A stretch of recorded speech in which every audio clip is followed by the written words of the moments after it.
네, 안녕하세요. 2021 김영길 그레이스쿨에서 제공하는 휴먼인 창조 릴레이 특강에 오신 여러분을 환영합니다. 후!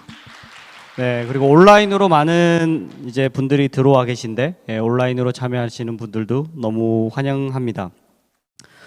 휴먼인 창조 릴레이 특강은 한동인의 영성, 인성, 지성을 회복하며 세상 속에서 미래를 준비하고 변화시킬 수 있는 잠재력 개발과 역량 성장을 목표로 하고 있습니다. 저희 오늘 두 번째 파트 마지막 시간으로 리더십 나를 알고 세상을 바꾸는 역사 소주제로 세계 속의 인물과 리더십이라는 주제로 저희 최용준 교수님께서 한동대학교 최용준 교수님께서 오늘 특강을 해주실 텐데요. 현재 벨기에와 네덜란드에 있는 학교에서도 개건 교수로 계시고 그 아브라함 카이퍼, 저희 학교에 이제 카이퍼 RC가 있죠. 아브라함 카이퍼가 만들었던 네덜란드 자유대학에서 또 이제 공부하시고 학위를 하시고 또 한동대학교의 기독교 세계관과 수많은 영성, 지성 과목들을 담당하고 계시는 교수님이십니다. 오늘 이 지난주에 한국 역사 속의 인물을 통해서 저희가 리더십을 살펴봤다면 오늘은 이제 세계 속 인물 속에서 교육을 통해서 어떻게 세상을 변화시키고 세상에 영향을 끼쳤는지에 대해서 오늘 저희 최용준 교수님께서 나오셔서 특강을 해주실 텐데 많은 도전과 많은 새김이 되기를 바랍니다. 저희 교수님 나오실 때 저희 큰 박수로 환영하겠습니다.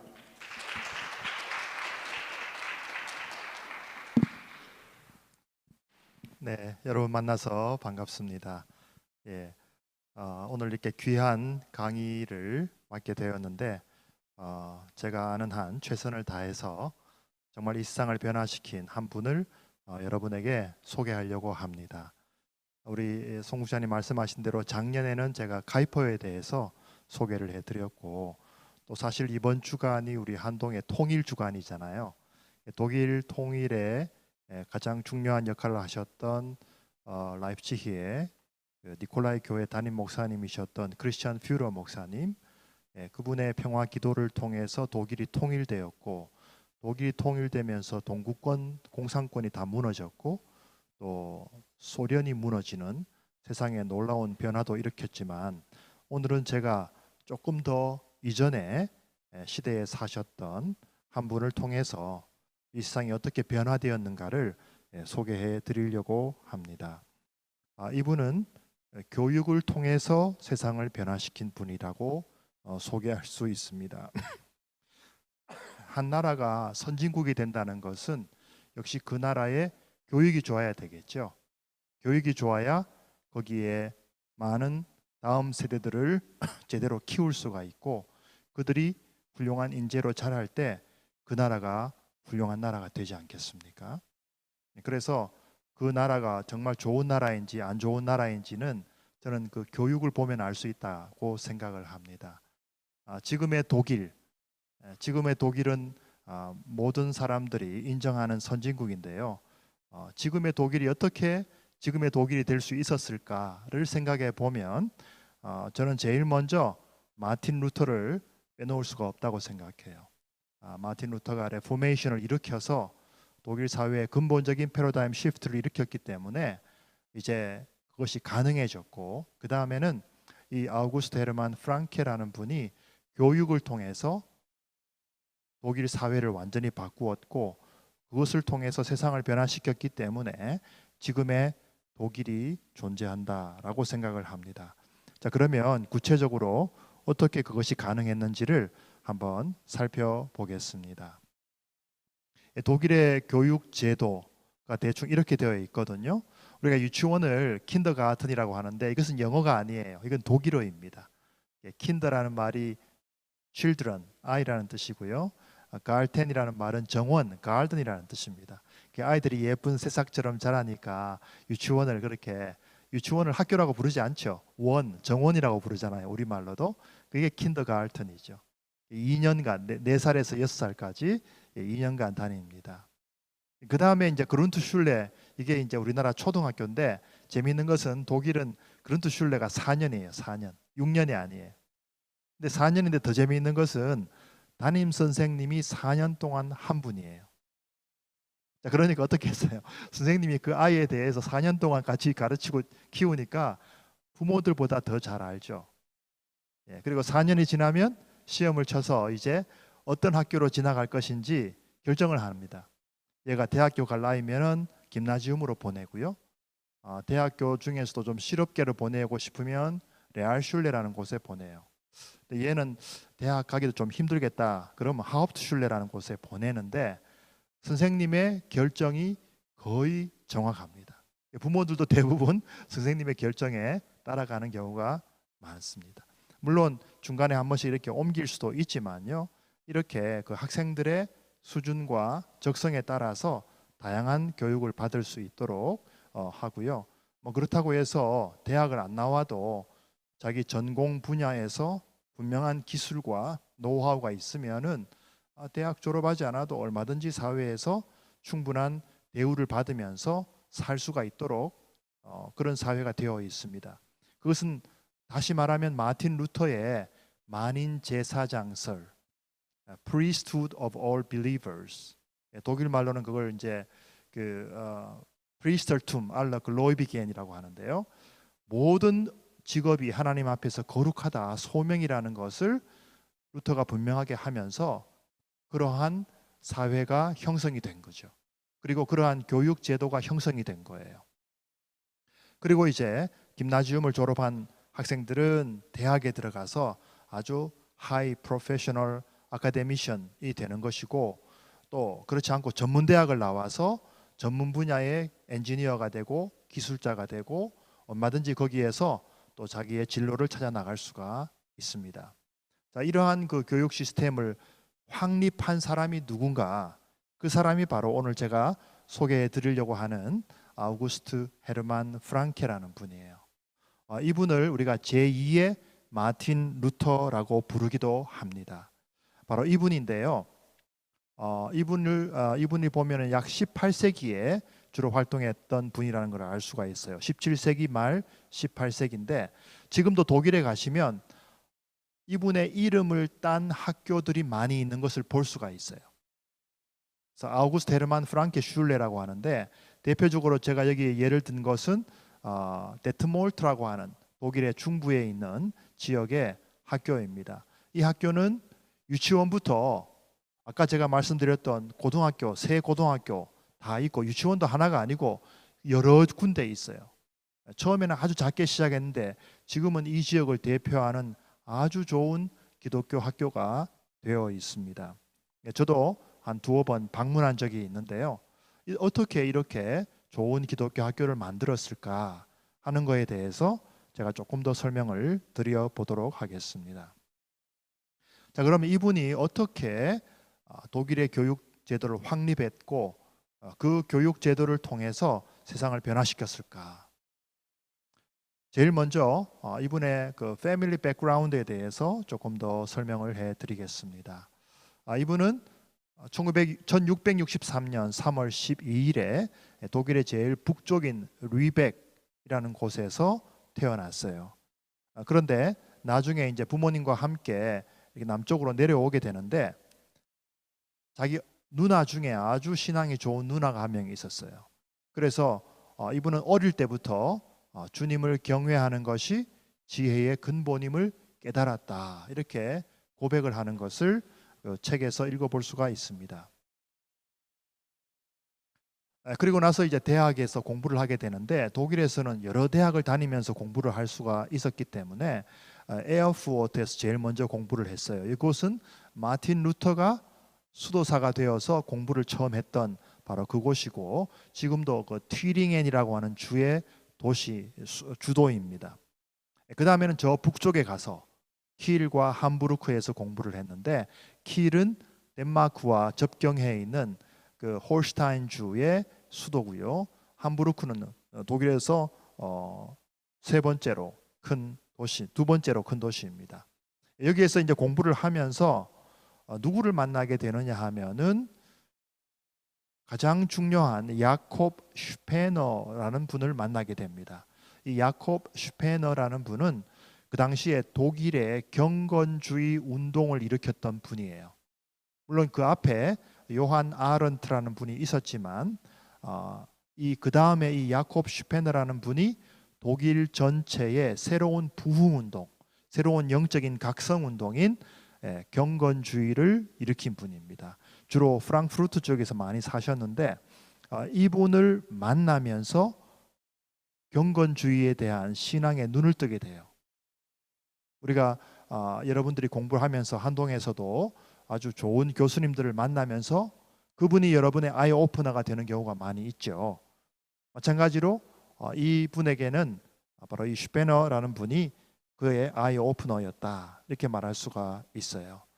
그리고 나서 라이프치히 대학에서 신학으로 박사학위를 받게 됩니다. 신학을 하게 되면은 여러 가지 언어를 해야 되는데 특별히 이분은 그 당시에 고대 근동어를 전공했기 때문에 히브리어, 라틴어, 그리스어 외에도 그 당시에 아람어라든지 시리아어라든지 이런 언어에 아주 탁월한 재능이 있던 분이었습니다. 근데 이분에게 하나의 영적인 위기가 찾아와요. 그것은 뭐냐 하면은 이분이 7년간 신학 공부하고 신학 박사가 되었는데 하루는 자기가 하나님을 인격적으로 만났는가에 대해서 자신이 없는 거예요. 하루는 자기 친구가 설교를 부탁했어요. 그 본문이 요한복음 20장 31절인데요. 이 본문에 대해서 본인이 설교를 해야 되는데 본인이 이 본문에 대해서 확신이 없는 거예요. 자기가 정말 이것을 믿고 있는지 안 믿고 있는지 자신이 없었습니다. 자, 그러면 이 본문이 어떤 본문인지 한번 읽어볼까요? 저기 제가 적어놨죠? 여러분 같이 한번 읽어보겠습니다. 시작.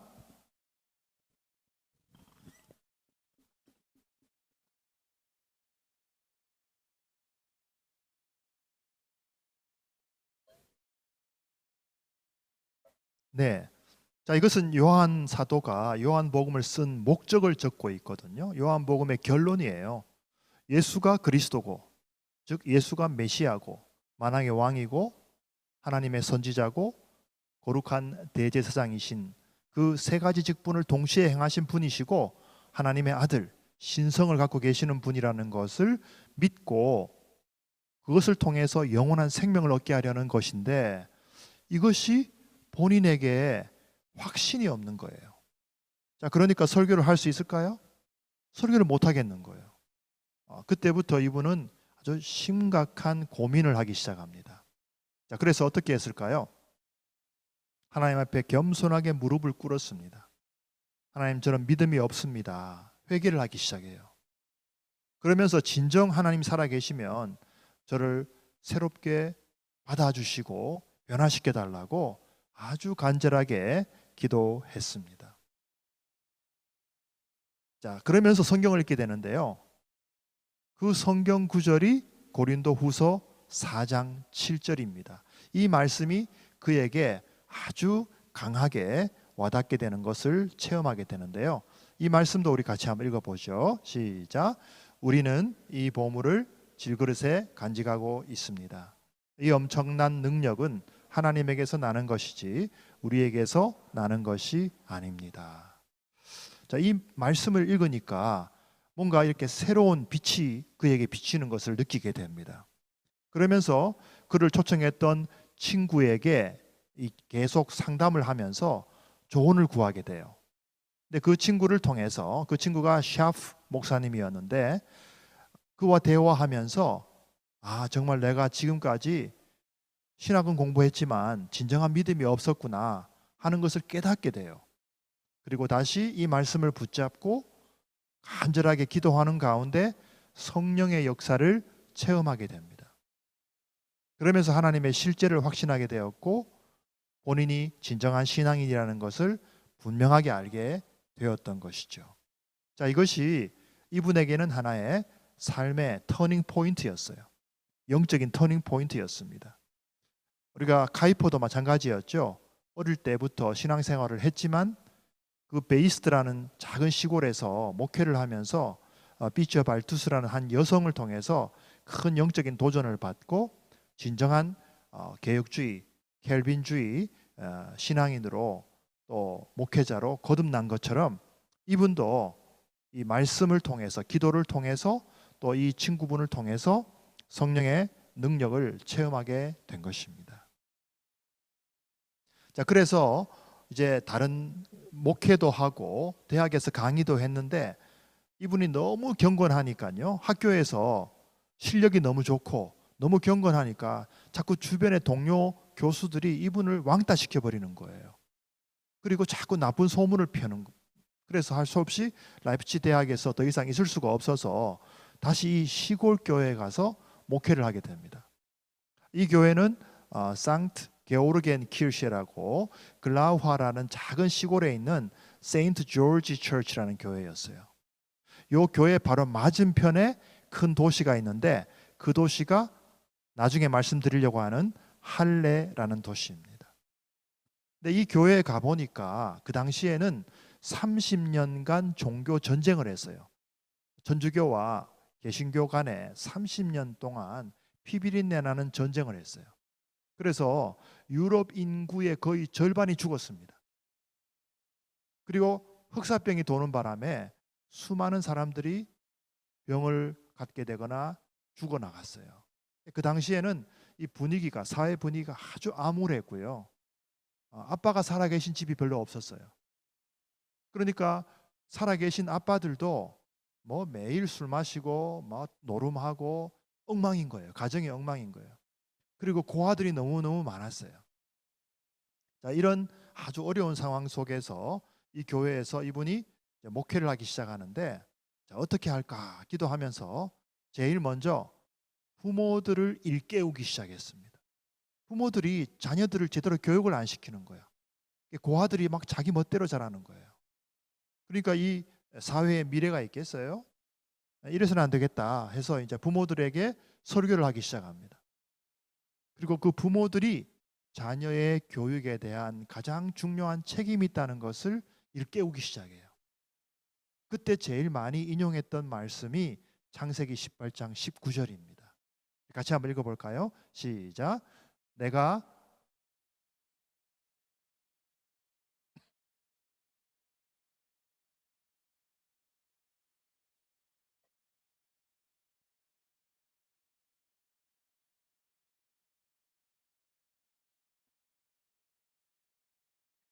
하나님께서 아브라함에게 내가 너를 선택한 것은 너를 축복해서 열방이 다 복을 받기 위한 건데 조건이 딱 하나 있다는 거예요. 그게 뭐죠? 자식들과 자손들, 그와 함께한 모든 사람들 다 제대로 가르쳐라는 거예요. 뭘 가르치라? 하나님을 순종하고 하나님 말씀대로 옳고 바른 일을 하도록 가르치라는 거예요. 그렇게만 하면, 그의 자손이 아브라함에게 배운 대로만 하면 내가 너에게 약속한 그 축복을 다 이루어 주겠다. 하나님 그렇게 약속하신 거예요. 이 말씀을 가지고 이 프랑케 목사님이 그 성도들에게 계속해서 강조를 했어요. 교육의 중요성을 강조했어요. 자녀에 대한 책임을 강조했어요. 그러니까 아빠 엄마들이 정신을 차리기 시작했어요. 근데 문제는 고아들이 너무 많은 거예요. 주변에 고아원도 제대로 없는 거죠. 그래서 안 되겠다. 목사님이 자기 집에 고아들을 불러 모아서 학교를 시작해요. 그 고아들을 가르치기 시작했어요. 그 고아들이 하루 한두 명이 아니에요. 수십 명이 몰려드는 거예요. 그러니까 이 고아들을 가르치면서 그 바로 옆에 있는 할례에 가서 대학 교수로 또 가르치기 시작합니다. 거기서 누구를 가르쳤느냐 하면은 크리스천 티처스, 교사가 될 사람들을 거기서 훈련해서 가르쳐서 배출하기 시작하는 거예요. 그래서 그 교사들로 하여금 이 고아들을 가르치도록 학교를 만든 것입니다. 제일 먼저 만든 학교가 고아학교예요. 고아학교. 그렇게 하니까요, 이제 학생들이, 대학교 학생들이 실습을 이 고아학교에 와서 가르치기 시작하는 거예요. 그때는 이제 마틴 루터가 종교 개혁을 하고 나서 대학을 세웠는데요. 여러분, 이 레포메이션이 성공할 수 있었던 것은 바로 교육 때문이에요. 마틴 루터도 그 비텐베르그에서 학교를 세웠고 그것이 지금 마틴 루터 유니버시티가 되어 있어요. 원래는 거기가 본교고 할레에 있는 대학교는 마틴 루터 유니버시티의 분교였어요. 근데 지금은 할레가 본교가 되었고 메인 캠퍼스가 되었고 비텐베르그는 분교가 되어 버렸어요. 그래서 이 마틴 루터 유니버시티에서 이분이 루터의 사상과 더불어서 독일의 경건주의를 가르치면서 수많은 인재들을 배출하기 시작합니다. 자, 그러니까 어떻게 되었어요? 고아들이 자라야겠죠? 그 고아들을 수용할 수 있는 건물이 없는 거야. 그래서 기도하면서 교회에 헌금통, 헌금통을 하나 마련해 놓았어요. 이 헌금은 우리 고아학교를 짓는 데 쓰겠습니다 하니까요. 어느 날 하루는 아주 귀족 부인이 한 분이 와서 아무 이름 없이 무명으로 큰 금액을 헌금을 하신 거예요. 그 돈으로 고아학교를 세웠습니다. 그 다음에 계속해서 이제 아이들이 자라니까 뭐가 필요할까요? 고아들 외에도 초등학교가 필요하겠죠. 유치원이 필요하겠죠. 계속 학교를 짓기 시작해요. 그것이 계속해서 자라기 시작합니다. 여러분, 할레라는 도시의 중심부가 여기에 있는데요. 할레라는 도시는 지금의 동독 지역이지만 여기는 누가 제일 유명할까요? 할레에서 제일 유명한 음악가가 한 사람이 있는데 여러분, 메시아를 작곡한 분이 누구죠? 핸델. 핸델이 바로 이 할레 출신이에요. 그래서 제일 다운타운에 가면 제일 중앙에 있는 저 큰 동상은 바로 핸델의 동상입니다. 핸델의 메시아. 물론 이제 영국에 가서 연주를 했지만 원래 이분은 할레 출신이에요. 그래서 할레는 교육 도시예요. 그리고 이 프랑케 목사님이 유명한데요. 자, 여기서 이제 경건주의 운동을 진행을 하면서 교육을 하기 시작하는데 경건주의가 그러면 어떤 건지 잠깐 소개를 할게요. 첫 번째로 이 독일의 경건주의가 성령을 통해 한 개인이 인격적으로 구원을 경험하고 그 경건을 내면화하는 것을 강조했어요. 그 당시에는 개신교회도 많이 죽어 있었어요. 그래서 형식적으로 흘러갔는데 이것이 경건주의를 통해서 새롭게 부흥하고 새롭게 생명력을 회복하기 시작합니다. 그 다음에 중생한 사람들은 혼자 있는 것이 아니라 함께 공동체 생활을 하면서 구체적인 신앙의 열매를 맺는 것을 강조했습니다. 세 번째로는 하나님의 영감을 받은 성경을 축복된 삶의 기원과 규범으로 보면서 성경을 읽고 암송하고 묵상하는 훈련을 아주 강하게 시켰어요. 지금 우리 한동에서 PRS 운동 많이 하죠. 사실은 이것이 경건주의에 이미 있었어요. 성경을 읽을 뿐만 아니라 암송을 시켰어요. 매일 한 구절씩. 그렇게 하니까 학생들이 자라면서 성경이 머릿속에 마음속에 새겨져 있는 것이죠. 더 나아가서 이 경건주의는 루터가 처음 말했던 것처럼 거듭난 사람은 모두가 평등한 제사장이라는 걸 강조해요. 중세 시대에 로마 가톨릭 교회는요, 이 수직 사회입니다. 하이어라키, 위계 질서가 너무너무 강해요. 제일 위에 교황이 있고, 그 다음에 추기경이 있고, 그 다음에 많은 신부들이 있고, 그 밑에 일반 성도들이 있어요. 신학은 학문의 여왕이고요. 다른 모든 학문들은 신학의 시녀에 불과했어요. 교황은 태양이고 황제는 달이나 별에 불과했어요. 교회의 권위가 최고이고요. 교회의 말 안 들으면 언제든지 종교 재판을 통해서 우리의 생명을 앗아갈 수가 있었을 정도예요.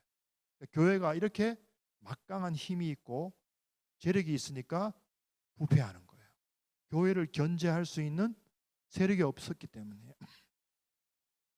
근데 마틴 루터는 이 수직적인 패러다임을 수평적인 패러다임으로 완전히 바꾸어 버려요.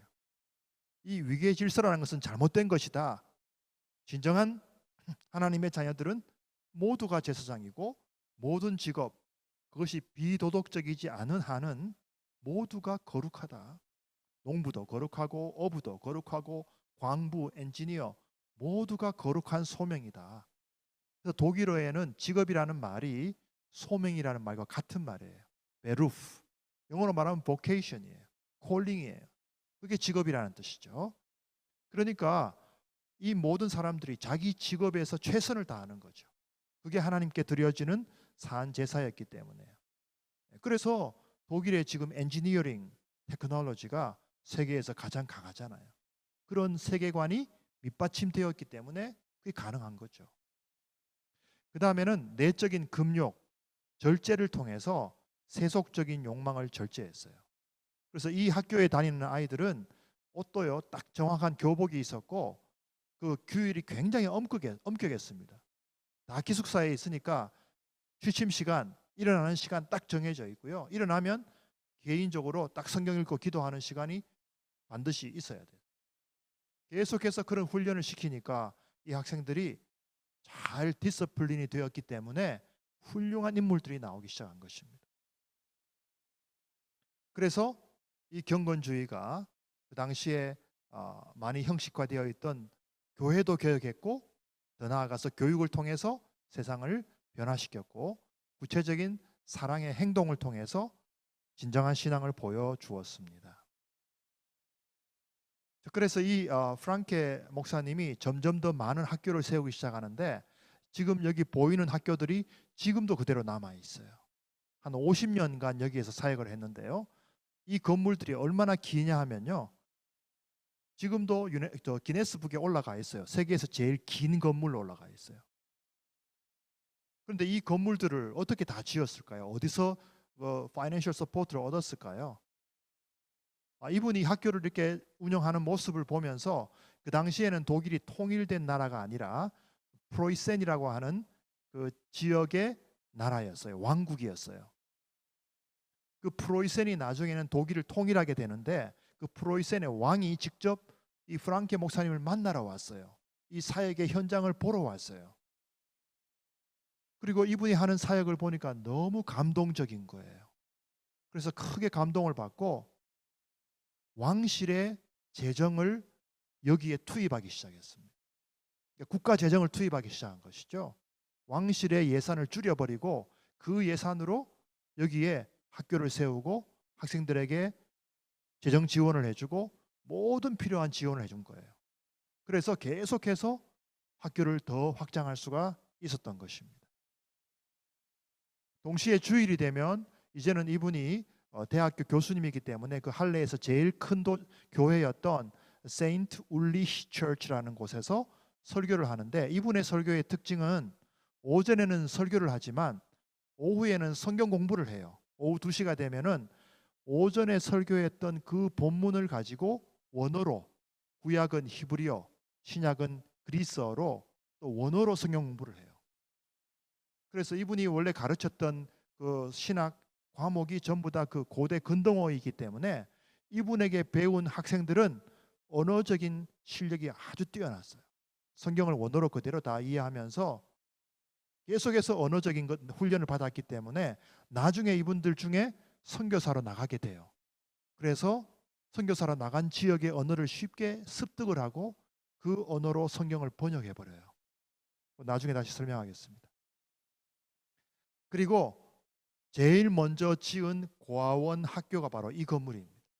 이 건물이 지금도 프랑케 파운데이션의 본부 건물이에요.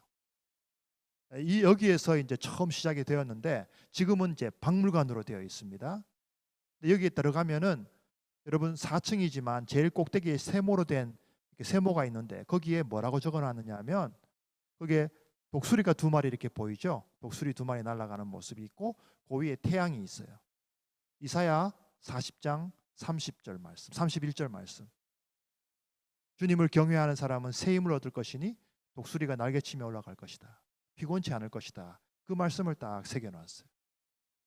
그 말씀을 붙잡고 이분이 고아원 학교로부터 시작해서 유치원, 초등학교, 그 다음에 중고등학교, 그 다음에 대학교 모든 학교 시스템을 완벽하게 다 갖추어 놓은 것입니다. 학교만 한 것이 아니라 이분은 정말 하나님 나라의 홀리스틱 미니스트리, 총체적인 사역을 했어요. 제일 먼저 성경을 깊이 연구하는 팀을 만들었어. 동아리를 만든 거예요. 이것을 콜레기움 필로 비블리쿰이라고 해요. 필로 비블리쿰, 성경을 사랑하는 콜레기움, 동료들의 모임이라는 뜻이죠. 그래서 말씀드린 대로 과원을 먼저 했다 그랬죠. 그 다음에는 일반 아이들을 위한 초등학교를 했고, 그 다음에 중학교를 했고, 그 다음에 실업학교, 독일에서는 그것을 레알슐레라고 해요. 그 다음에 여학교를 처음으로 만들었어요. 그 당시에도 우리나라처럼 여자들은 교육을 못 받았어요. 근데 이분이 제일 먼저 여학생들을 받아주는 학교를 만든 거예요. 그 다음에 기숙사를 세워요. 학생들이 거기서 숙식을 하게 해줘요. 그 다음에는 사범학교, 교육대학을 세운 거죠. 우리 한동에도 태 프로그램이 있는 것처럼 교사들을 계속해서 양성을 했어요. 그다음에 아이들의 건강을 위해서 보건소를 지었어요. 우리 한동에도 우리 보아스가 있죠. 보건소를 많이 또 세워서 학생들의 건강을 체크하고 계속해서 건강을 보존해 주었어요. 그다음에 더 나아가서는 출판사를 만들었어요. 거기서 신문을 만들어요. 지금은 SNS가 있지만 그 당시에는 신문사가 제일 중요한 역할을 했기 때문에 이 신문사를 통해서 기독교 교육과 그 하나님 나라의 비전을 계속해서 계몽을 한 것입니다. 그 다음에 또 성경학교를 세웠어요. 성경을 공부하고 싶은 사람들을 위해서 성경학교를 세우고, 그 다음에는 너무나 가난해서 치료를 받을 수 없는 사람들을 위해서 병원을 세운 거예요. 저는 우리 한동의 보아스가 더 커져서 정말 더 큰 클리닉이 되면 좋겠다 하는 생각을 갖고 있어요. 과부들의 쉼터를 만들었어요. 과부들이 할 게 별로 없잖아요. 기도하고 싶은데 기도하쳐다가 별로 없죠. 쉼터를 만들어주고 그들이 섬길 수 있도록 도와주었어요. 그 다음에 성경 출판사, 이건 나중에 다시 말할 거예요. 그 다음에 가난한 학생들을 위해서 무료 숙박소를 만들어줬어요. 그래서 돈이 없어도 얼마든지 와서 공부할 수 있는 환경을 만들어준 거예요. 그 다음에 계속해서 학교를 지었고요. 물론 주택도 지었고 서점도 만들고, 그 다음에 작업실, 직업훈련을 하는 아이들은 실습을 해야 되잖아요. 작업실을 만드는 거예요. 그 다음에 정원을 통해서 농업도 가르쳐주고 직접 정원을 가꾸는 것을 가르쳐주는 거예요. 약초를 재배하는 것도 가르쳐주는 거예요. 그 다음에 약국을 만들어서 약학 교육도 시키고 의료 훈련도 시키는 거죠. 그러니까 모든 학교가 다 있는 거죠. 여기 오면은 모든 공부를 다 할 수 있게 만들어 놨어요. 자, 이렇게 해서 50년 동안을 하니까요, 이 할레라는 도시가 완전히 변화돼 버린 거예요. 정말 성시화가 돼 버린 거예요. 루터가 비텐베르그를 변화시켰고 ዣ앙 깔뱅이 제네바를 변화시켰듯이 이 프랑케 목사님은 할레라는 도시, 지금은 인구 한 12만 정도 되는 작은 도시지만 그 당시에는 이 할레가 지금의 독일을 대표하는 최고의 교육 도시가 되었어요. 명문 교육 도시가 되어버린 것이죠.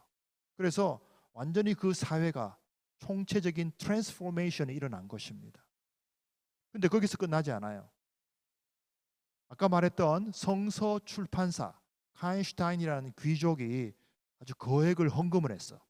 그래서 성서공회를 만들어 가지고 그 당시로는 세계에서 가장 많은 성경을 여러 가지 언어로 출판을 해요.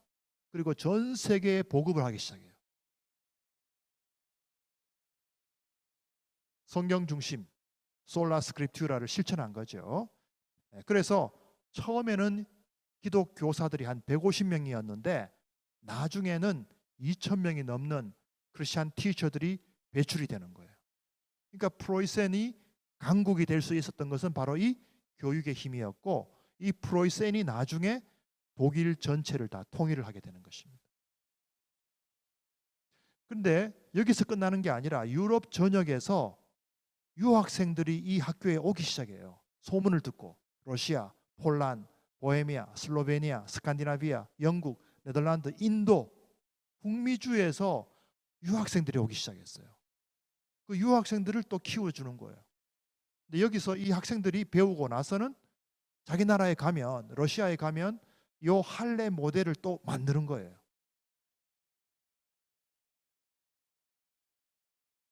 그리고 여기에서 최초의 선교사가 파송이 되기 시작했고요.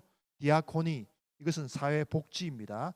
병원이라든가 양로원이라든가 여러 가지 장애인 복지센터라든가 이런 것들이 여기서 시작이 돼요. 그 다음에 직업학교 아까 말씀드렸죠. 그 다음에 이분이 수많은 찬송가를 작시 작곡을 합니다. 그래서 이때 아주 많은 찬송가가 이제 음악도 발전시키게 되고요. 도서관이 처음에는 5만 권이었는데 20만 권으로 늘어났는데 지금도 도서관이 있거든요. 가면 책만 있는 게 아니에요. 하늘에는 뭐 온갖 전 세계에서 모아놓은 뭐 동물들 그런 박제한 것도 있고요. 그다음에 그 천체를 만들어 놓은 그 우주본 같은 것도 만들어 놓고 뭐 아직 그 당시에는 놀라운 그런 많은 것들이 거기 도서관에 다 있는 거예요. 거기 들어가면 세상이 다 보이는 거죠. 그러니까 학생들이 거기 와서 공부하고 싶어 하지 않겠어요?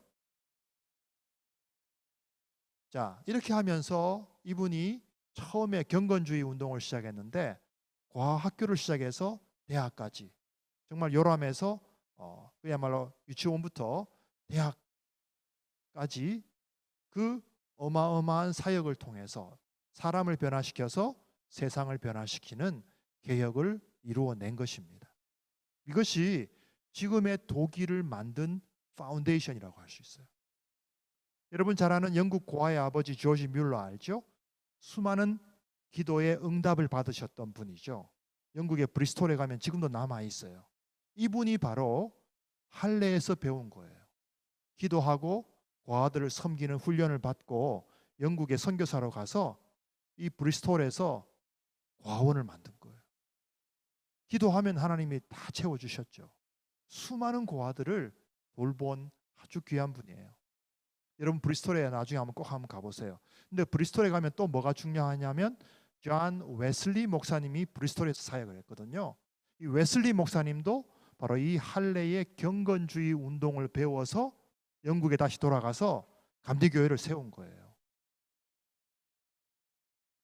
근데 이 소식을 듣고 덴마크의 왕이 감동을 받습니다.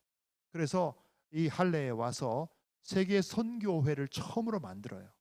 그리고 1705년에 개신교 최초의 선교사인 바돌로메 지겐발크 선교사를 인도에 파송을 합니다. 물론 예수님의 제자 중에 도마가 인도에 갔지만요. 그러나 진정한 의미의 선교사로 간 사람은 이 지겐발크인데 이분은 가서 3년 만에 그 언어 타밀어를 마스터해버려요. 그리고 성경을 그 언어로 번역해버려요. 그리고 사역을 아주 성공적으로 하고 돌아와서 선교 사역에 대한 보고를 하니까 여러분과 같은 젊은이들이 선교사로 막 자원을 해서 헌신하기 시작하는 거죠. 그래서 수많은 선교사들이 세계에 나가기 시작해요. 바로 이분이 지겐 발크고 이분이 섬기셨던 뉴 제루살렘 처치가 인도 남부에 아직도 그대로 남아 있어요. 그래서 이때부터 전 세계 선교사가 퍼져나가는데 여러분 그린란드 알죠? 제일 추운 곳. 그 그린란드에 최초로 갔던 선교사가 바로 이 할례 영향을 받고 노르웨이에서 파송이 됩니다. 그래서 이 할례는 단순한 크리스천 에듀케이션 센터일 뿐만 아니라 월드 미션의 센터가 된 거예요. 아시아, 아프리카, 태평양 제도 수많은 곳에 선교사들이 사명을 감당합니다. 그리고 이분 다음에 이분의 영향을 받은 분이 누구냐 하면 바로 여러분이 잘 아는 진젠돌프 백작. 이분이 바로 모라비안 교도들을 받아주면서 그 형제 교회 브루더 게마인드라고 하는 브레드린 처치를 통해서 계속해서 또 선교 활동을 하게 되는 것을 볼 수가 있습니다. 근데 여기서 우리나라에 온 최초의 선교사가 한 명 있어요. 그분이 누구냐 하면 칼 귀슬라프라고 하는 분입니다. 이분은 토마스 선교사보다 더 일찍 왔어요. 자, 이분이 어떤 분인지 한번 볼까요? 이분이 할레에서 공부를 하고 네덜란드 로테르담에 가서 선교 훈련을 받은 다음에 처음에 온 곳은 인도네시아였어요. 왜냐하면 네덜란드의 식민지가 인도네시아 지금의 자카르타, 그 당시에는 바타비아였는데 거기에 와 보니까 네덜란드 선교사들이 너무 많은 거야. 그래서 나는 여기 있으면 안 되겠다 싶어서 태국으로 갔어요. 태국에서 영국 선교사 출신의 부인을 만나서 결혼을 했어요. 태국어를 완전히 마스터해 버려요. 태국어로 성경을 번역해 버려요. 근데 사모님이 병에 걸려서 일찍 돌아가셔 버려요. 그러니까 이분이 너무나 마음이 아파서 중국으로 갑니다. 중국어를 다 마스터해 버리는 거예요. 한자를 다 알아버리는 거예요. 중국에서 선교 활동을 해요. 그러다가 1832년 7월 22일에 지금 우리나라 충청남도 보령 앞바다에 고대도라는 섬이 있어요. 거기에 영국 배를 타고 함께 오게 된 것입니다. 거기에 와서 통상을 요구합니다.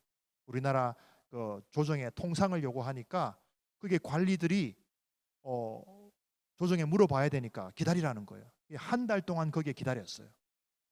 물론 한 달 후에는 조정에서 노했기 때문에, 그 당시에는 쇄국 정책을 폈기 때문에 이분들이 더 이상 머물 수가 없어서 한 달 후에는 일본의 나가사키로 갑니다.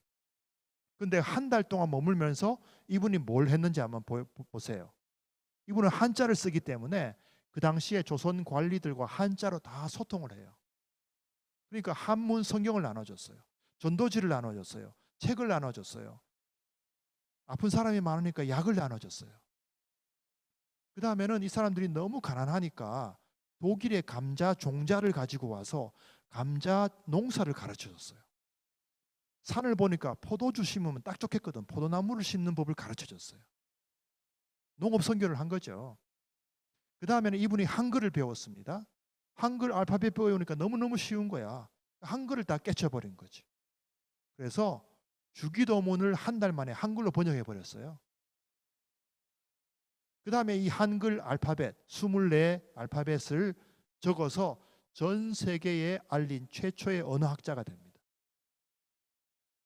여러분, 이분은 한 달밖에 여기에 머물지 않았어요. 그러나 그 열매가 지금도 남아 있습니다.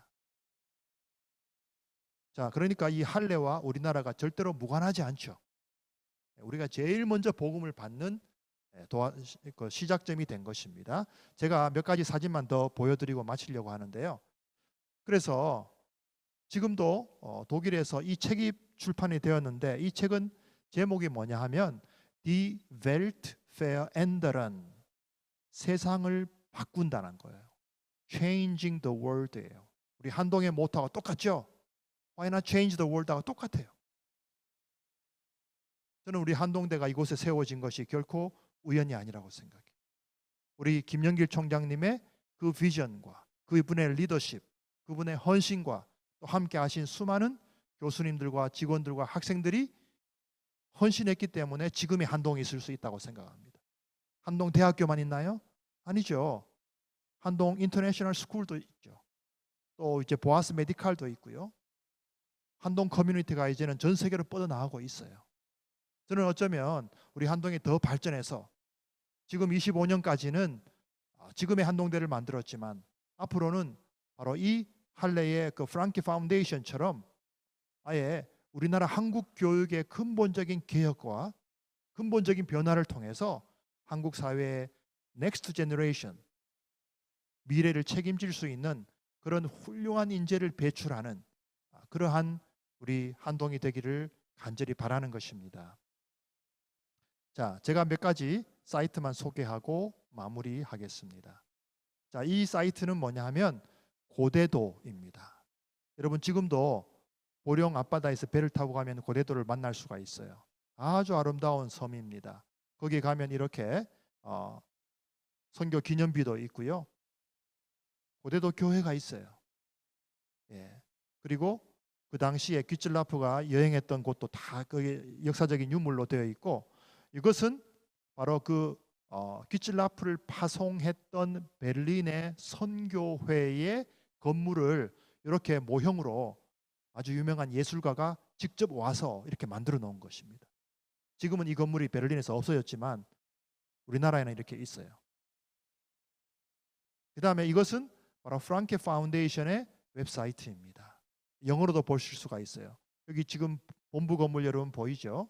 여기에서 어떤 일을 하는지 culture, science, education 다 볼 수가 있어요. 지금도 학교 그대로 있어요. 그리고 지금은 독일 정부에서 이것을 하나의 재단으로 만들어서 정부에서 지원을 해줍니다.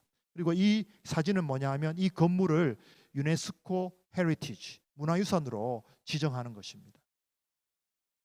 그 다음에 이것은 뭐냐 하면 제가 지금 한동에서 수업을 할 때 항상 시작할 때 학생들에게 성경을 묵상을 하는데 바로 이 진젠도르프가 헤른후트 공동체를 통해서 시작했던 바로 그 전통을 그대로 본받아서 하는 거예요. 이건 뭐냐면 제비를 뽑아가지고 성경을 읽는데요. 매일매일 성경 칼렌더가 있어요. 이분들은 1년에 그 로중언이라는 게 무슨 뜻이냐 하면 솔루션이라는 뜻이에요. watchword라는 뜻이에요. God's word for every day. Gottes Wort für jeden Tag인데요. 여기 보면 구약의 한 구절, 신약의 한 구절이 있죠. 신약의 한 구절과 구약의 한 구절이 항상 이게 같은 내용으로 매치가 돼 있어요. 그것을 1년 365일 계속해서 만들어 놨어요. 이걸 다 만들어 놨기 때문에 제가 이 말씀을 이제 성경을 요거를 보여주고 한글 성경을 보여주고 또 제가 영어로 강의할 때는 영어 성경을 보여주고 또 해외에서 온 학생들이 있으면 뭐 러시아어나 뭐 스페니시나 뭐 인도네시아어나 뭐 필리핀의 따갈로그어 이런 언어로 읽게 해줘요. 같이 읽으면서 그 뜻을 설명을 해주는 거예요.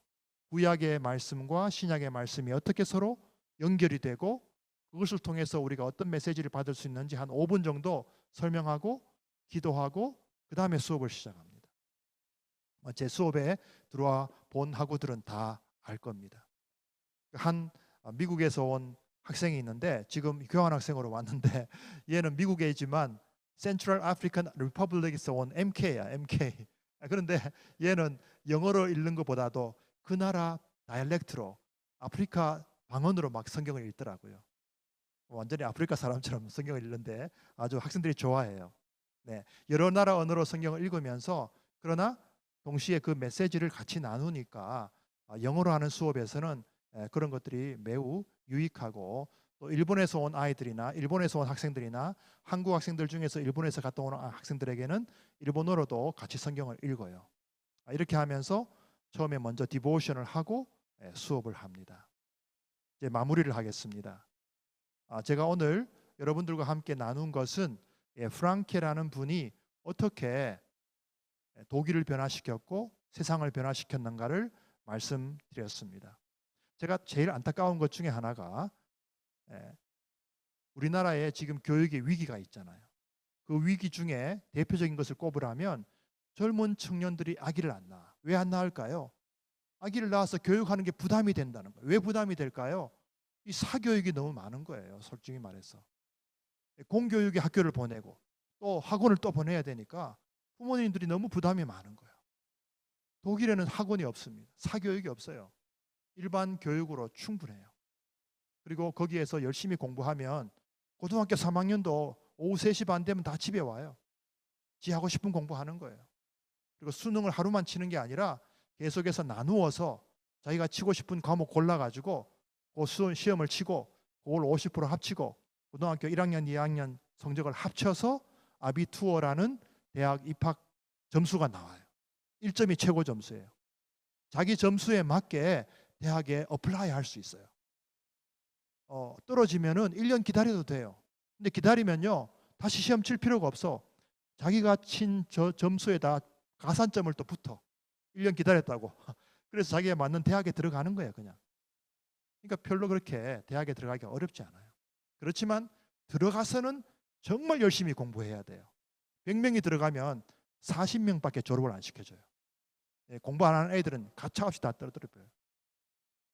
그렇게 하면서 이 독일이 교육이 워낙 단단하니까 지금도 독일은 학비가 없어요. 대학까지.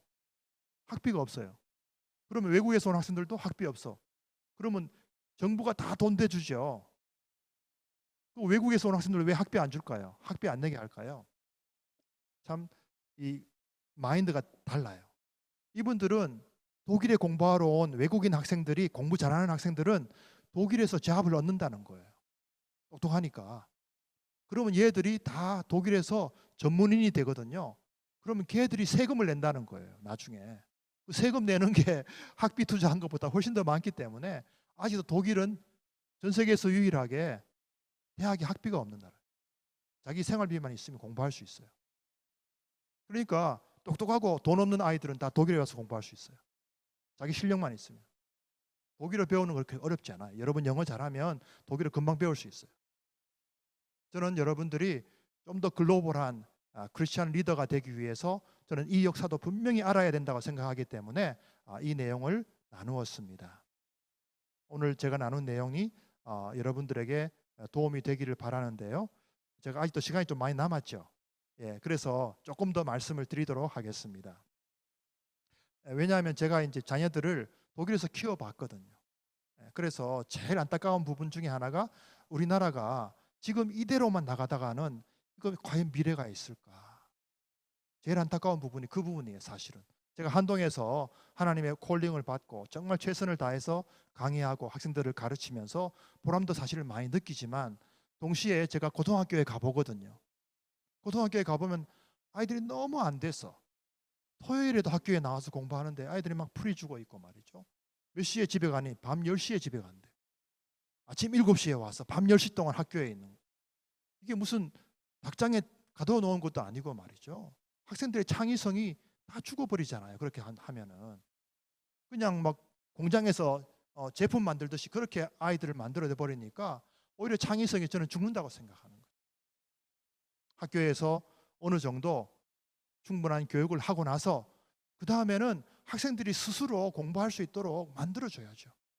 자기 하고 싶은 거 하게 만들어줘야죠. 우리 아이들도 보니까 대학 갈 아이들이 컴퓨터 게임만 하고 있더라고. 그래서 제가 막 화를 냈는데 지 하고 싶은 거 하니까 결국은 컴퓨터 사이언스 전공하더라고요. 지 하고 싶은 거 하게 해주는 거예요. 어떤 것을 하더라도 그 분야에서 잘하면 되는 거니까. 있잖아요? 예. 그리고 또 한 가지 제가 좀 감동을 받은 것은 고등학교 다니는데 김나지움을 다니는데도 고등학교 1학년 때 실습을 시켜요. 실습. 인턴십을 시켜요. 독일에서는 그걸 프락티쿰이라고 하는데 2주간 지가 가고 싶은 회사나 병원이나 단체에 들어가서 실습을 시켜요. 그러니까 얘가 내가 만약에 의사가 되고 싶다. 고등학교 때 그렇게 생각을 하겠죠. 그러면은 학교에서 지정해 놓은 병원이 있어요. 그 병원에 가서 2주일 동안 실습을 해보는 거야. 저희 애도 한 번은 병원에 한번 가보겠대. 그래서 제가 아는 의사를 연결시켜서 병원에 2주 동안 실습을 했는데 얘는 피를 못 보겠대. 피 보는 게 너무너무 겁나고 싫다는 거야. 그래서 이제 의사 안 하기로 했어요. 이런 식으로 학교에서 아이들이 고등학교 1학년 때부터 실습을 통해서 실제 현장에 가서 보고 체험하게 해주는 거예요. 저는 이게 매우 중요하다고 생각해요. 대학교에 다니면서도 여러분들이 인턴십 하는 거 매우 중요합니다. 예. 한 학기를 휴학해도 괜찮아요. 여러분이 들어가고 싶은 직장이 있으면 거기에 인턴십을 지원하는 거예요. 그렇게 계속해서 인터뷰하고 자기 커리어를 쌓고 그렇게 하면서 자기의 그 가치를 높여가는 거예요. 다양한 경험을 하는 거예요. 그러면서 내가 여기에 더 맞구나 하게 되면 더 그 분야에 더 공부하게 되고 그 분야에 더 나가게 되는 거죠.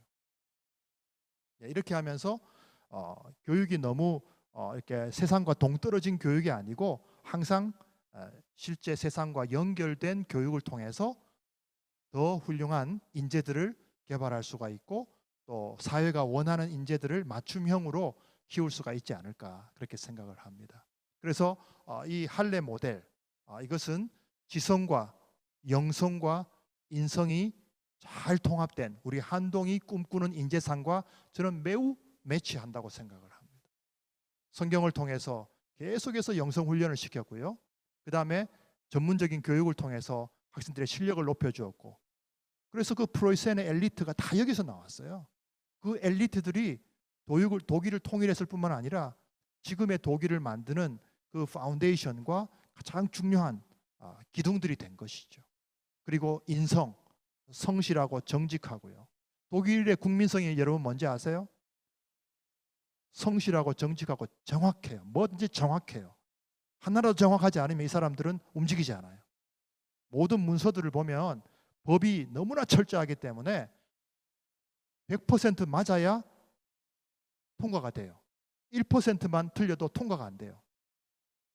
예를 들어서 학생들이 숙제를 몇 월 며칠 몇 시까지 제출을 해야 된다. 데드라인이 있어요. 저 같은 경우는 마음이 약해서 막 데드라인 지난 학생도 받아주는데 독일에는 그런 거 어림도 없어요. 데드라인 넘겨버리면 다 페일 시켜버려요. 가차 없어요. 무슨 서류를 제출해야 되는데 제 시간에 안 냈다. 절대로 안 받아줘요. 그렇게 철저하니까 이 사람들은 매사에 철저한 거예요. 어떤 것을 일을 해도 철저하게 준비를 해요. 그리고 시간을 정확하게 지켜요. 시간 늦게 오는 학생이 별로 거의 없어요. 항상 수업 시간 먼저 딱 와서 수업 시간에 조는 애 한 명도 없어요. 그리고 독일의 대학에는 축제가 없어요. 동아리도 없어요. 그냥 공부만 하는 거야. 그냥 재미없죠. 그렇지만 공부를 정말 지독하게 하기 때문에 거기서 인물이 나오는 거죠. 그렇게 합니다. 그래서 우리 교육이 얼마나 중요한가를 제가 이 분을 통해서 여러분들과 나누고 싶었어요.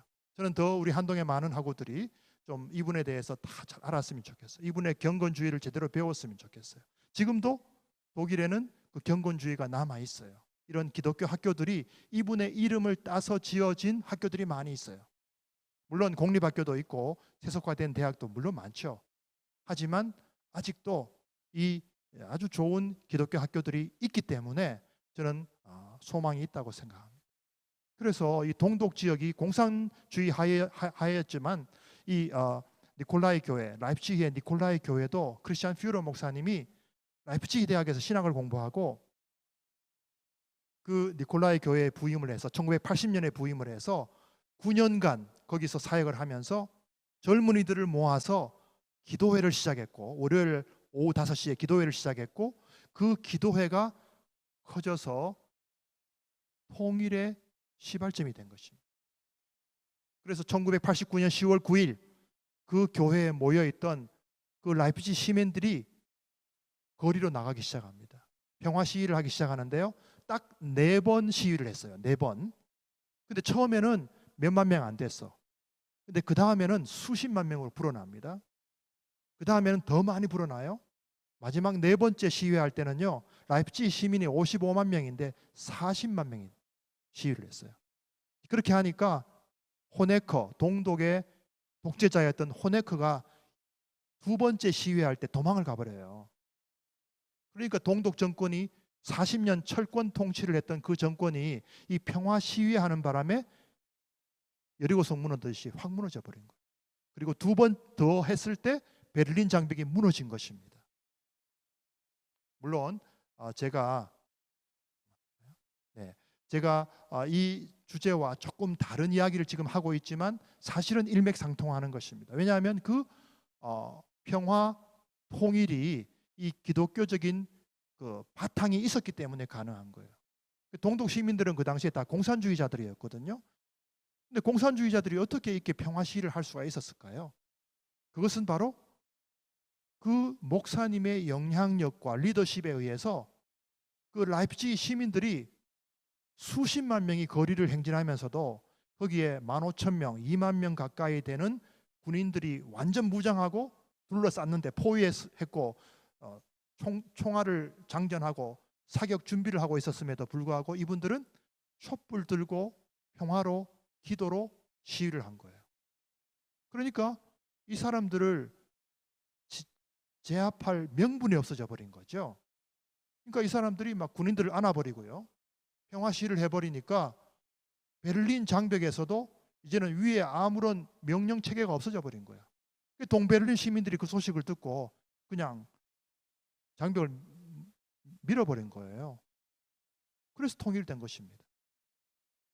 저는 그것을 보면서 제가 직접 이제 그 퓨러 목사님을 만났고 그분의 자서전을 번역을 했기 때문에 다음에 기회가 된다면 바로 이 세계 속의 인물과 리더십의 강의에서 저는 그분을 꼭 소개하고 싶은데 우리나라는 이 통일에 지금도 과제가 남아 있고 또 교육의 혁신을 통해서 더 한 단계 업그레이드 되어야 될 중요한 이 모멘텀에 있기 때문에 저는 그분에 대해서도 다음에 기회가 된다면 나누고 싶습니다. 네, 지금까지 제가 교육과 뭐 여러 가지 독일에 대해서 말씀을 나누었는데 혹시라도 질문이 있거나 하면은 얼마든지 아직 제 강의 시간은 끝나지 않았지만 혹시 여러분들 가운데도 지금이라도 질문이 있다면 얼마든지 받아들일 수가 있겠습니다. 네, 혹시 지금 또 질문하실 분이 계신지 모르겠어요. 온라인도 좋고요. 네, 마이크 좀 전해주시겠습니까? 네, 저분에게. 너무 저 혼자 계속 이야기하는 것보다는 좀 이렇게 인터랙션을 하면 더 좋을 것 같아요.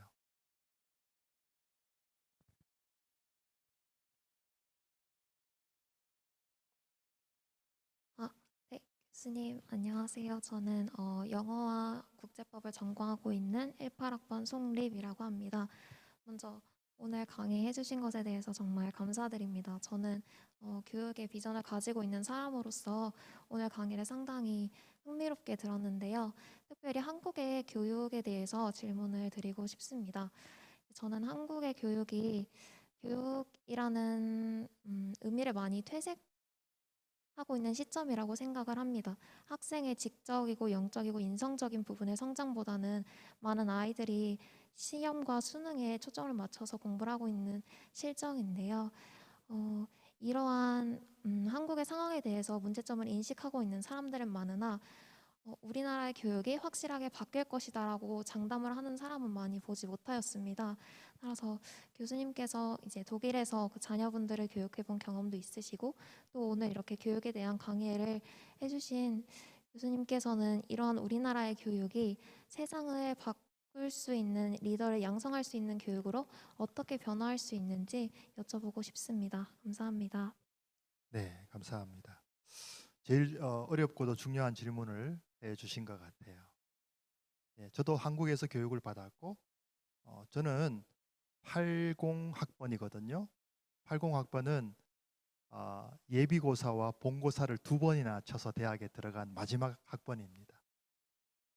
네, 그래서 저도 할 수 없이 학원에 다녀야만 했었어요. 다들 학원에 다니니까 서울에 가서도 유명한 학원에서도 다니고 그렇게 해서 이제 대학에 들어가게 되었는데요.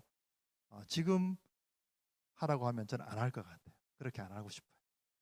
너무 많은 그런 희생이 따랐던 것 같고 우리 한국의 교육 시스템은 분명히 변화가 필요하다는 것을 저는 강조하고 싶습니다. 작년인가 재작년에 우리 한국의 청소년들이 스위스의 UN 기구에 가서 한국의 교육이 얼마나 힘든가 어려운가에 대해서 호소한 적이 있어요. 그 보고서를 받고 그 UN 산하 그 교육기관에서 충격을 받았습니다. 어떻게 이렇게 할 수가 있는가? 공부하는 학생들의 시간이 하루에 15시간, 16시간 되는다는 것을 듣고는 도저히 이해를 못하는 거죠. 제가 그 기사를 신문에서 봤는데 그걸 보고 너무너무 마음이 아파요. 기성세대로서 우리 아이들에게 너무 마음이 아파요. 그래서 어떻게 하면 좋을까 늘 생각하고 있는데요.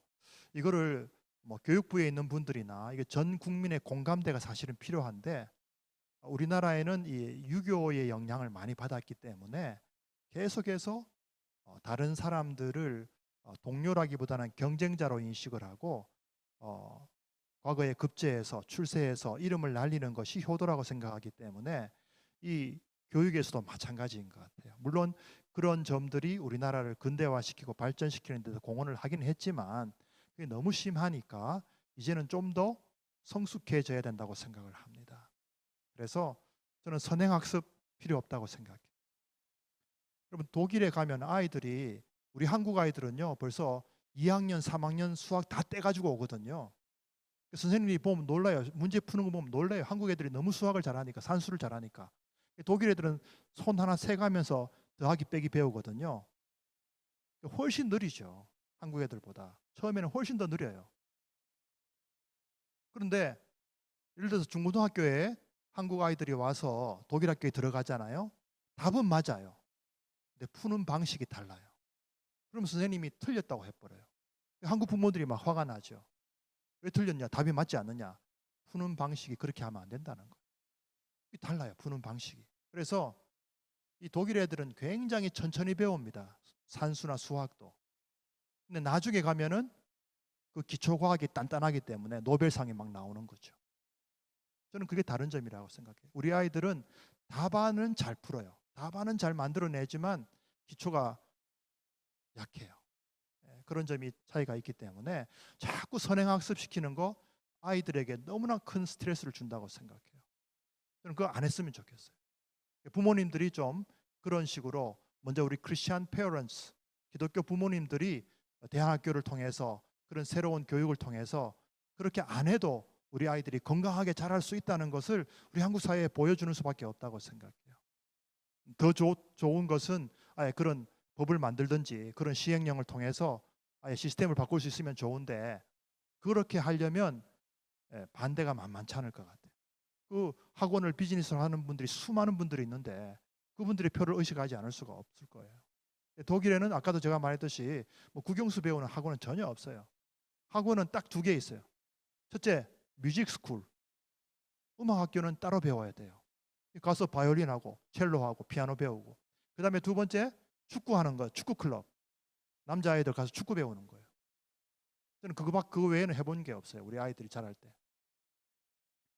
그래서 그런 정상적인 교육을 통해서도 얼마든지 훌륭한 인재를 만들어낼 수 있는 그런 네덜란드나 독일이나 제가 이제 벨기움에서 살았는데 이 세 나라를 보면서 그런 것들을 좀 우리나라 교육 정책을 하는 분들이 좀 제대로 좀 알았으면 좋겠다 하는 것이 너무나 그 마음에 간절해요.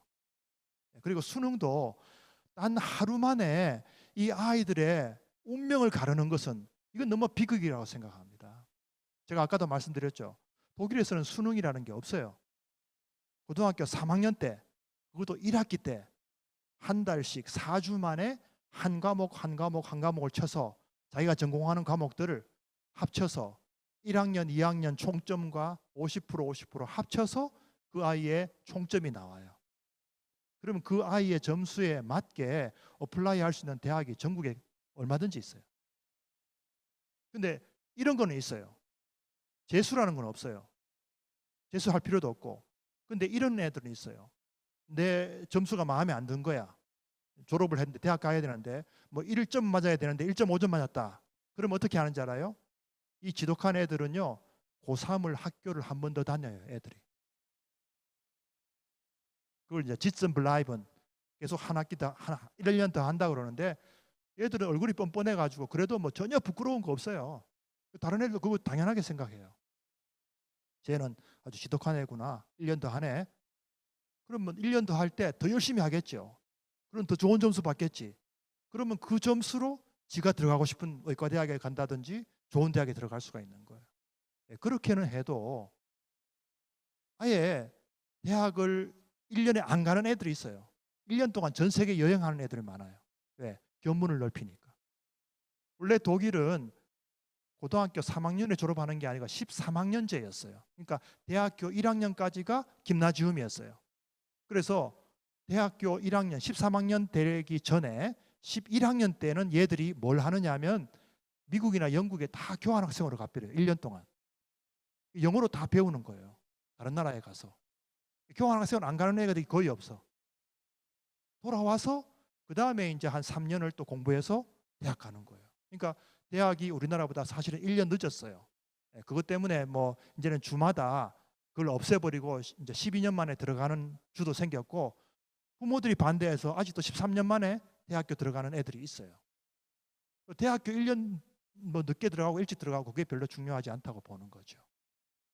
그리고 12년 만에 공부한 아이들도 1년 동안 놀아버려요. 그냥 노는데 지 하고 싶은 거 다 해보는 거야. 대학은 내년에 간다고 생각을 하고 여행하고 싶으면 여행하고 지 하고 싶으면 지 하고 싶은 거 온갖 걸 다 해보는 거야. 그리고 나서 정리를 딱 하고 그 다음엔 정말 대학교 들어가고 싶은 대학에 딱 들어가서 그때부터는 정말 열심히 공부를 하는 거죠. 우리나라는 어때요? 무조건 대학에 들어가야 돼. 자기 전공에 맞는 게 아니라 점수에 맞춰서 막 들어가죠. 그리고는 대학교 졸업하고도 전공에 맞지 않는 다른 직장에 가죠 또. 그 공부한 게 다 허사가 돼버리는 경우가 많죠. 낭비라는 거죠. 그래서 우리가 개인적으로 바꿀 수 있는 것은 개인적으로 바꾸자. 여러분들이 곧 부모가 되지 않겠어요? 여러분들이 자녀 교육을 정말 가정에서 제대로 먼저 시키고, 가정에서의 교육이 제일 먼저 중요해요. 가정에서 신앙 교육을 제일 먼저 시켜야 돼. 그 다음에 교회 교육, 그 다음에 학교 교육이에요. 그래서 네덜란드나 독일에서 이 크리스천 스쿨들은요, 언제나 학교, 부모, 교회가 삼위일체. 특별히 부모님들이 집안에서 가정교육을 잘 시켜요. 홈스쿨 하는 부모들도 꽤 있어요. 물론 독일에서는 그게 허용되지 않지만 말이죠. 그렇게 해서 얼마든지 훌륭한 인물들을 키울 수 있어요. 그렇게 좋은 모델들이 많이 나오면, 우리나라에도 기독 대안학교들이 많이 있잖아요. 그런 학교들을 통해서, 우리 한동대를 통해서 좋은 인물들이 계속 나와서 그런 패러다임을 바꿀 수 있어야 된다고 생각해요. 그래야 우리나라가 미래가 있지 않을까요? 자꾸 인구가 주는데 우리 크리스천 패밀리들이 정말 자녀를 많이 낳아야 된다고 저는 생각해요.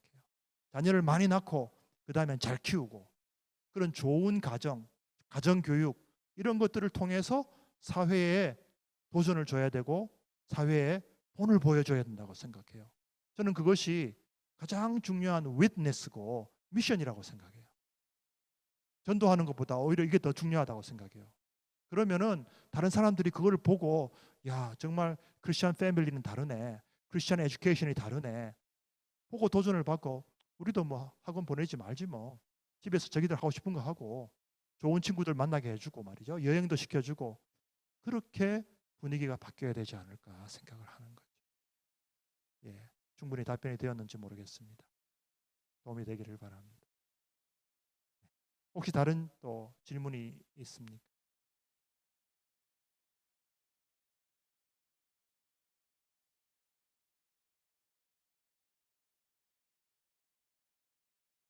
예, 우리 온라인에서 혹시 또 질문 있는지 모르겠습니다.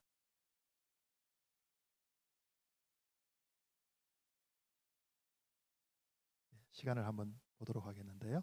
아직 시간이 조금 남아 있네요.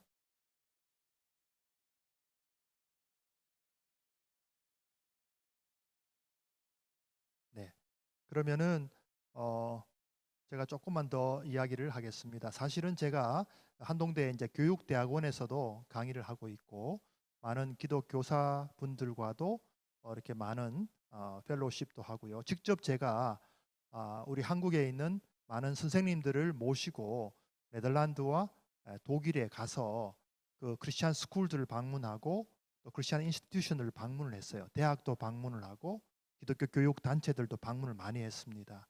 네덜란드에서도 배울 점이 많이 있었고 독일에도 배울 점이 많이 있었는데, 이 그 프랑케라는 분을 통해서 네덜란드의 기독교 학교들이 이 협회가 있어요. VEBS라고 하는 그 기독교 학교 공동체가 있고 협회가 있는데, 그 학교들을 통해서 지금도 많은 그 독일에는 그런 경건한 크리스찬 교육들이 이루어지고 있고요.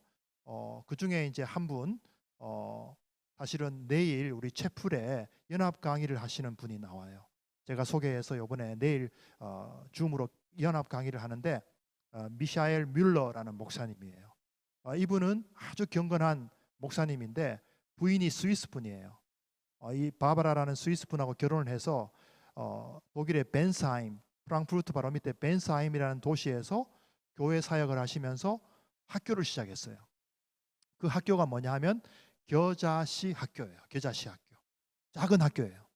작게 시작했지만 지금 많이 자랐습니다. 그래서 그 크리스천 에듀케이션의 좋은 모델이 되고 있어요. 예. 그래서 그런 그 좋은 모델들이 독일에서 많이 이렇게 퍼져 나가고 있습니다. 예, 그런 것들을 우리가 함께 배우고 또 교제하면서 계속해서 우리 한동과도 좋은 관계가 있었으면 좋겠고요. 네덜란드에도 크리스천 티처들을 키워주는 좋은 대학들이 있어요. 제가 관여하고 있는 그 드리스타, 그 하우다에 있는 드리스타 크리스천 유니버시티도 아주 좋은 크리스천 티처들을 양성하고 있고, 또 즈볼레에 가면은 피아라고 하는 좋은 또 대학이 있고, 또 에데에 우리 한동에 오는 교환 학생들, 거기에도 그 좋은 기독교 대학이 있어요. 우리 한동과 자매 결연을 맺었는데 거기도 크리스천 티처들을 많이 양성하는 대학이에요. 저는 우리 한동에서도 그런 크리스찬 티처들을 많이 양성을 해서 대한학교에 많은 선생님들이 더 이렇게 배출되었으면 좋겠고, 그것이 우리 탈북 학생들도 키워서 통일의 밑거름이 되는 그런 통일과 또 그 기독 에듀케이션, 기독교 교육의 그 비전을 좀 감당했으면 좋겠다라고 생각을 합니다. 그리고 우리나라가 지금 너무 출산율이 낮잖아요. 제가 거기에 대해서 예를 들어 설명을 한다면, 독일의 경건한 가정들은요 다 애들이 많습니다. 뮬러 목사님도 애가 4명이에요. 디셀도르프에 제가 아는 어느 장로님이 있는데, 그 성서교회 바이블 처치라는 작은 교회예요. 그 장로님은 사모님이 미국 분인데 아이가 9명이에요. 9명. 제가 보고 깜짝 놀랐어요. 키우기 힘들지 않았냐고 사모님에게 물어봐요. 전혀 힘들지 않대. 애가 많으면 많을수록 국가에서 아이 한 명당 양육비가 25살 될 때까지 충분히 나와요. 그리고 애가 많으면 더 지원이 많아요. 집을 살 때도 애가 많다, 정부에서 지원해 도와줘요. 그러니까 큰 애들이 작은 애들 돌봐주면서 가정에서 아주 아름다운 교회가 되는 거죠. 그렇게 하면서 정말 좋은 크리스찬 패밀리들을 저는 많이 봐요. 네덜란드에도 아주 신실한 크리스찬 패밀리들은 애들이 보통 3명, 4명, 5명이에요.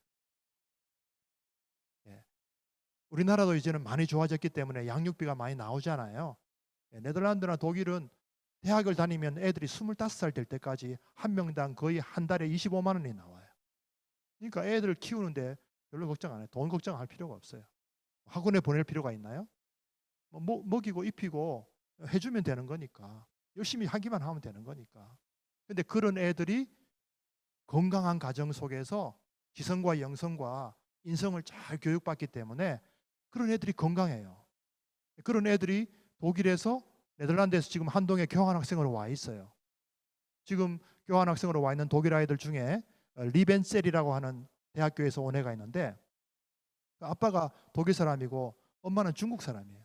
그 리벤셀이라는 학교가 선교사들을 많이 양성하는 학교예요.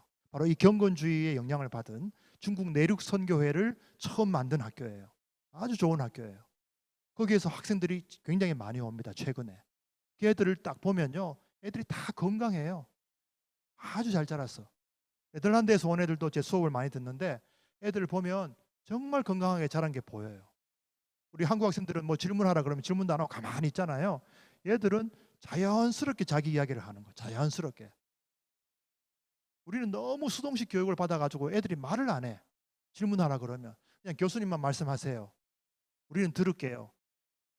너무 하루 종일 이렇게 가만히 앉아서 수동식으로만 교육을 받으니까 이 능동적인 게 약해져 버리는 거죠. 창의성이 죽어버리는 거예요. 네덜란드 애들은 자연스럽게 자기 이야기 다 해버려. 질문하라 그러면 뭐 코멘트도 하고 지 하고 싶은 이야기 다 해. 저는 이게 큰 차이라고 보는 거예요. 그리고 어떤 프로젝트가 있으면 스스로 그 프로젝트에 최선을 다해서 프레젠테이션하고, 그런 것들이 자기 분야에서 창의성을 키워주고 전문성을 키워주고, 그 다음에 제가 있는 학부의 앙트레프너십 이런 것들을 키워주는 거거든요. 독일과 함께 네덜란드가 왜 강국이냐 하면요, 네덜란드가 교육에서 강하기 때문이에요.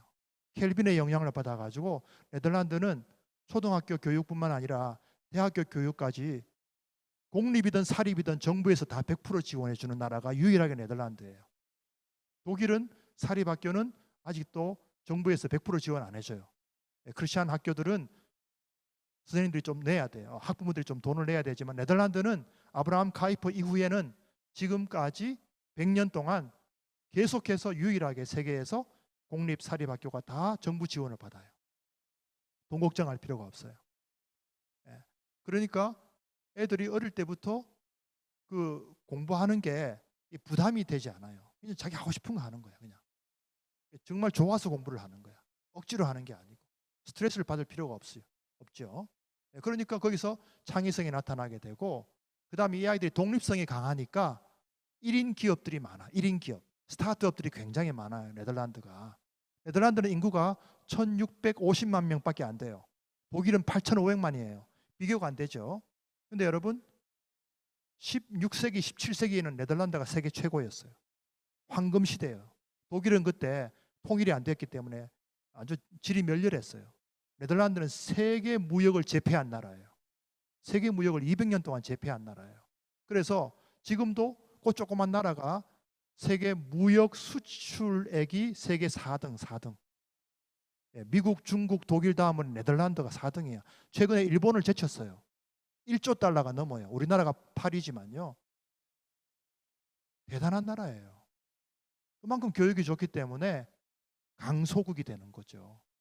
네덜란드는 대학교가 한 도시에 하나밖에 없어요. 대학교가 별로 많지 않아요. 그러나 그 대학들이 전부 다 세계 탑 레벨이에요. 대학교 많을 필요 없어. 전문대학 가고 싶은 애들 전문대학 가고, 거기도 루터와 깔뱅의 영향을 받았기 때문에 꼭 대학에 가야 된다는 생각이 없어. 자기 하고 싶은 거 하는 거야 그냥. 근데 최선을 다해서 거기에서 세계적인 레벨로 올라가는 거죠. 어떤 대학에 가도 여기 인류대학, 이류대학이 없어요. 뭐 스카이라는 대학이 없어. 자기가 공부하고 싶은 대학에 가서 그 공부하는 거예요. 근데 그 대학 수준이 정말 세계 탑인 거예요. 농업 관계 세계 탑이에요. 화해 산업 세계 탑이에요. 그다음에 터널 뚫는 거, 지하 바다 밑에 터널 뚫는 거, 그다음에 수력공학 워낙 물로 쌓여 있기 때문에 세계 탑이에요. 그리고 로텔담이라는 유럽에서 제일 큰 항구, 세계에서 제일 큰 항구가 있기 때문에 EU 수출의 70%를 담당하니까 거기에서 떨어지는 중개 무역 수입이 엄청난 거죠. 그러니까 독일하고 네덜란드가 이 무역 규모라든가 경제 규모가 항상 비슷비슷해요. 인구는 그렇게 차이가 나는데. 예. 그러니까 제가 네덜란드의 교육에 대해서 다음에 기회가 되면 더 설명하겠습니다만은 이 두 개의 공통점이 뭐냐 하면 크리스천 에듀케이션이에요. 레포메이션 이후에 이 크리스천 에듀케이션이 파운데이션이 되었기 때문에 그런 훌륭한 선진국이 된 것입니다. 네덜란드도 자국 학생들에게는 학비 안 받아요. 외국 학생들은 학비를 내야 돼요. 제가 공부할 때는 제가 거기서 석사를 할 때 학비 한 푼도 낸 적이 없어요. 그냥 생활비하고 뭐 의료보험만 있으면 돼요.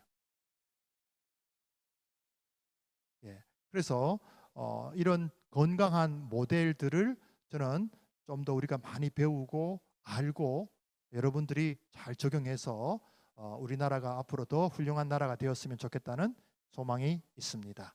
질문 있나요? 네, 온라인으로 들어왔네요.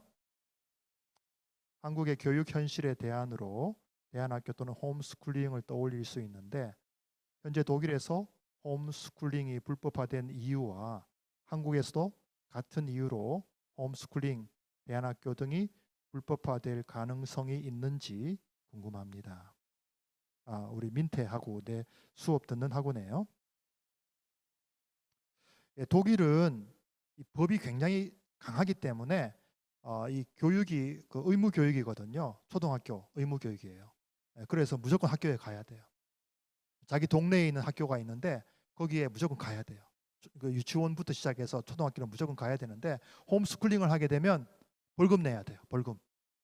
왜 그렇게 하는지 저도 자세한 내용은 몰라요. 그렇지만 어떤 부모님들은 그걸 하는 분들이 있어요. 근데 그렇게 할 필요가 없는 게 자기가 신실한 크리스찬이다. 그러면 그 자기 동네에 크리스찬 학교들이 있기 때문에 거기 보내면 아무 문제가 없으니까 구태여 그렇게 할 필요가 없어요. 근데 벨gium 제가 이제 벨gium에 있을 때는 홈스쿨링 하는 목사님, 선교사님 부부를 봤어요. 왜냐하면 이분은 미국에서 왔기 때문에 미국에 홈스쿨링 하는 좋은 머티리얼들이 있잖아요. 벨gium 학교에 가게 되면은 영어로 로컬 스쿨에서는 영어로 공부 안 해요. 그 플레미시라는 네덜란드 말 아니면 프렌치로 공부를 해요. 물론 영어는 세컨드 랭귀지로 배우지만 그러니까 이 목사님은 미국의 홈스쿨링을 그대로 가지고 와서 자녀를 키우고 나중에 미국으로 대학을 보내기 위해서 홈스쿨링 하는 걸 제가 봤어요. 그런 특별한 경우에 벨gium은 허용을 해줍니다. 그래서 독일에서 불법이라는 말보다는 사실은 홈스쿨링 할 필요가 거의 없기 때문이다 이렇게 말할 수가 있어요. 네덜란드에도 학교 컴플렉스가 있거든요. 우리 아이가 이제 초등학교를 다녔는데 그 초등학교 컴플렉스에 가면은 세 학교가 같이 있어요. 하나는 일반 퍼블릭 스쿨이 있고 하나는 크리스찬 스쿨이 있고 하나는 로만 카톨릭 스쿨이 있어요. 그 학교가 세 개 같이 붙어 있어요. 이렇게 거기가 이제 학교 존이기 때문에, 교육 존이기 때문에, 그래서 아이들이 어느 학교를 갈지 부모가 결정을 하는 거예요. 나의 세계관과 맞는 학교에 등록을 시키는 거죠.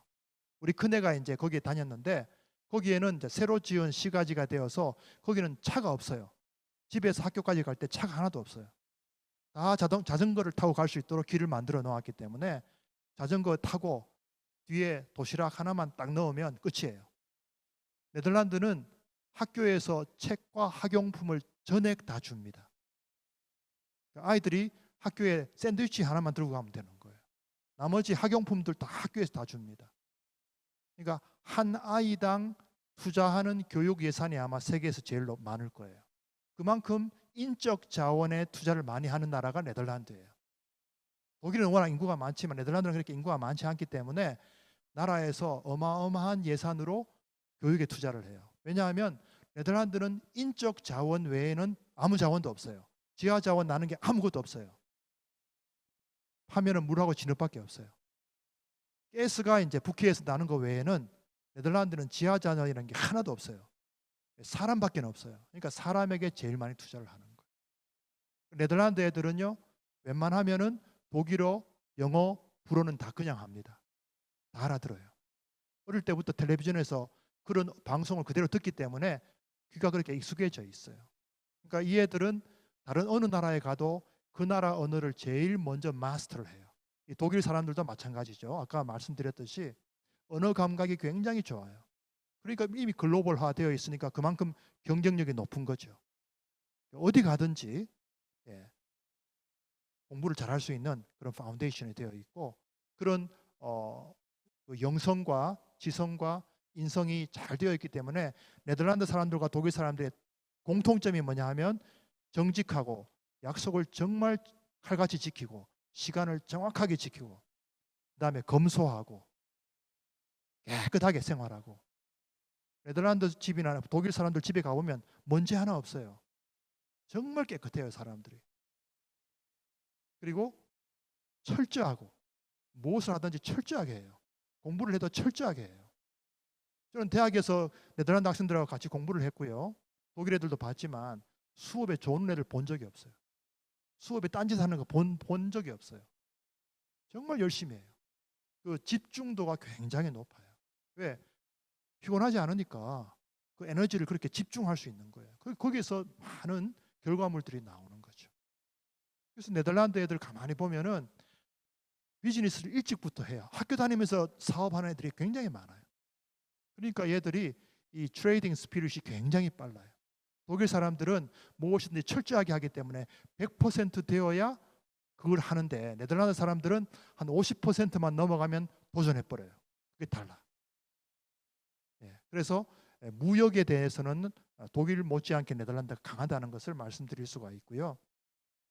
우리 한동에서도 앞으로 각 분야에서 훌륭한 인재들이 나와야 되겠는데, 저는 이런 그 좋은 사례들을 더 많이 발굴하고 좀 쉐어를 해서 진짜 우리 한국 사회만 바꿀 것이 아니라, 우리 한반도만 통일시킬 것이 아니라 전 세계에 나가서 이런 좋은 사람들과 펠로우십을 하고 사람들과 함께 동력하면서 하나님 나라를 이루어가는 그런 인재가 나왔으면 좋겠다라고 생각을 합니다. 도움이 되셨기를 바랍니다. 네, 혹시 또 다른 질문 우리 오프라인에서 있나요?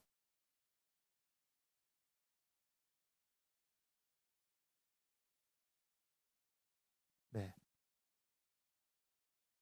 한 가지만 제가 그러면 추가로 말씀드리고 마무리를 해야 되겠습니다. 네덜란드와 독일을 자꾸 이제 비교해서 말씀드렸는데, 네덜란드는 특징이 뭐냐 하면 유치원이 없어요. 유치원이 없고 4살만 되면 다 학교에 들어갑니다. 그룹 1이라고 하는데 그룹 8까지 있어요. 우리나라 초등학교 6학년처럼 네덜란드는 초등학교를 8년간 다니는 거야. 1학년, 2학년은 초등학교가 아니고 유치원인데 그것도 초등학교 커리큘럼에 들어가 있어요. 그렇게 하면서 뭐 놀이를 하면서 배우고 이렇게 하는 교육 프로그램이에요. 그 다음부터는 독일하고 거의 비슷해요. 그리고 장애가 있거나 그런 아이들은 특수학교를 보내주고, 또 통합을 할 수 있으면 통합을 할 수 있는 학교도 보내주고, 그렇게 해서 모든 국민들이 교육의 혜택을 받게 해주고, 그 다음에는 폭스슐레, 폭스 혹슐레라 그래가지고 전 국민들의 평생 교육을 하는 프로그램들이 많이 있어요. 내가 대학을 졸업했고 직장을 다니지만 또 뭔가 공부하고 싶으면은 그런 국민 교육 학교 폭스슐레나 폭스혹슐레 같은 데 가서 공부를 할 수가 있는 그런 혜택들이 많이 있다. 그래서 내가 뭐 다른 언어를 배우고 싶으면 그런 데 가서 배우면 돼요. 학원에 갈 필요가 없어요. 그런 것들이 잘 되어 있기 때문에 평생 교육이라는 것도 우리가 좀 배워야 되지 않을까 이렇게 생각을 합니다. 제가 또 한 가지 마음이 아픈 것은 수능 한번 잘못 치면 애들이 막 극단적인 선택하는 거, 그게 너무너무 마음이 아파요. 우리 젊은 애들이 말이죠, 장래가 아직도 많이 있는데 그거 딱 한 번 실수했다고 해서 완전히 비관주의에 빠져버리고 절망해버리고 극단적인 선택을 하는 것, 이거는 정상이 아니죠. 그렇게 만들어서는 안 되겠다는 것이죠. 저는 그게 너무너무 마음이 아파요.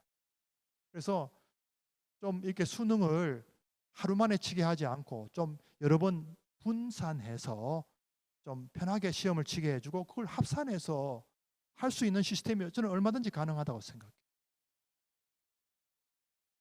그걸 바꿀 수 있는 좀 패러다임 시프트 할 수 있는 그런 좀 생각과 그런 창의적인 노력이 좀 있었으면 좋겠다, 그런 생각을 많이 하고 있습니다. 우리 청소년들의 그 극단적인 선택을 하는 그 퍼센테이지가 우리나라가 너무 높아서 그게 항상 저는 마음에 부담으로 남아 있습니다. 그러니까 정말 그 아이들을 잘 키워서 훌륭한 인재로 키워야 되는데 말이죠, 너무나 잘못된 시스템 속에 딱 가두어 놓고 스트레스 주고 말이죠. 그게 너무 마음이 아파서 우리 한동 공동체가 좀 그런 면에서도 좀 본을 보이고 좋은 대안이 되었으면 좋겠다는 생각을 합니다. 네, 이제 마무리해야 될 시간인가요? 예, 그러면 이상으로 제 이야기를 마치도록 하겠습니다. 경청해 주셔서 감사합니다.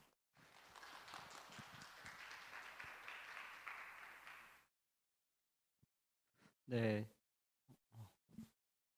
저희 1시간 반 동안 특강을 해주신 저희 최용준 교수님께 다시 한번 감사의 박수를 드리겠습니다. 네, 오늘 강의를 기점으로 이제 리더십, 나를 알고 세상을 바꾸는 역사, 이게 파트 2가 마무리가 됐고요. 다음 주 11월 16일 화요일, 11월 23일 화요일, 11월 30일 화요일, 이렇게 또 매주 화요일 3회 더 이제 파트 3 미래 비전과 새로운 전략이라는 이제 주제로 계속 특강 릴레이가 진행이 됩니다. 그래서 UN SDGs와 국제기구의 역할을 이제 라무 이제 UNDPI 전 이제 사무국장이셨던 분과 그다음에 이제 한상철 연구원님 그리고 김호민 이제 스파클랩스 대표님이 이어서 이제 계속 특강이 진행되니까 계속 관심 가져주시고 이번 그레이스쿨에서 제공하는 특강을 통해서 정말 우리 학생들이 또 특강에 참여하는 온라인, 오프라인 지금 참여하고 있는 학생들이 본인의 미래와 비전과 하나님 안에서 어떻게 나의 삶을 만들어갈 수 있을지를 고민하고 결정하고 확신하고 배우는 기회가 되기를 바랍니다. 날씨가 추워지는데 감기 조심하시고 오늘 특강에 참여해 주신 여러분들께 너무 감사드립니다. 오늘 사진 촬영 있죠? 오늘도. 여기서 특강을 마치고요. 마친 이후에 짐 정리하시고 이제 사진 앞에 나오셔서 함께 사진 촬영하는 시간을 갖겠습니다. 감사합니다.